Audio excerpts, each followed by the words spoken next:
తమ న్యాయమైన డిమాండ్లను పరిష్కరించాలని Telangana bar and restaurant owners association నాయకులు ప్రభుత్వానికి కోరారు. నిబంధనలకు విరుద్ధంగా నడుస్తున్న వైన్ షాపుల నిర్వాహకులపై చర్యలు తీసుకోవాలన్నారు దామోదర్ గౌడ్. 100 చదరపు గజాలలో ఉండాల్సిన సిట్టింగ్ రూమ్లు ఎకరం స్థలంలో తినుబండారాలతో బార్ తరహాలో నడుపుతున్నారని తెలిపారు.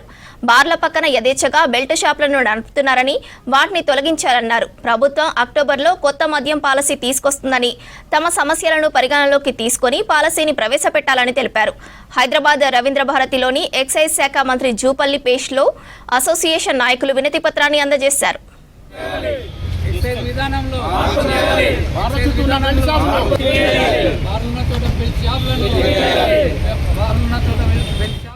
ఈరోజు తెలంగాణ రాష్ట్ర బార్ అండ్ రెస్టారెంట్ అసోసియేషన్ తరఫున మా లైసెన్సుల అందరి అభిప్రాయాల మేరకు ఈరోజు మినిస్టర్ని కలవాలి. ఎందుకంటే కలవాలనే ఉద్దేశంతో ఈరోజు ఇంత పెద్ద ఏర్పాటు చేయడం జరిగింది. న్యాయబద్ధంగా అడుగుతున్నాం.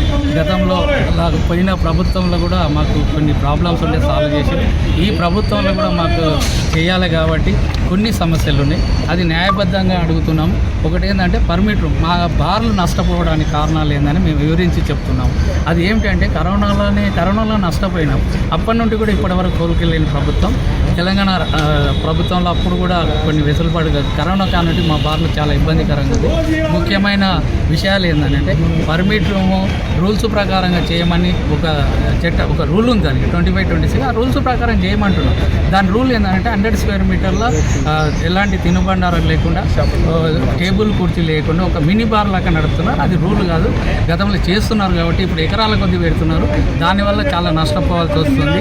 అదే కాకుండా గతంలో ఏదైతే ఉందో తెలంగాణ జిల్లాల మొత్తంలో కూడా వైన్ షాపుల టైమింగ్ 10 గంటల వరకు ఉంది.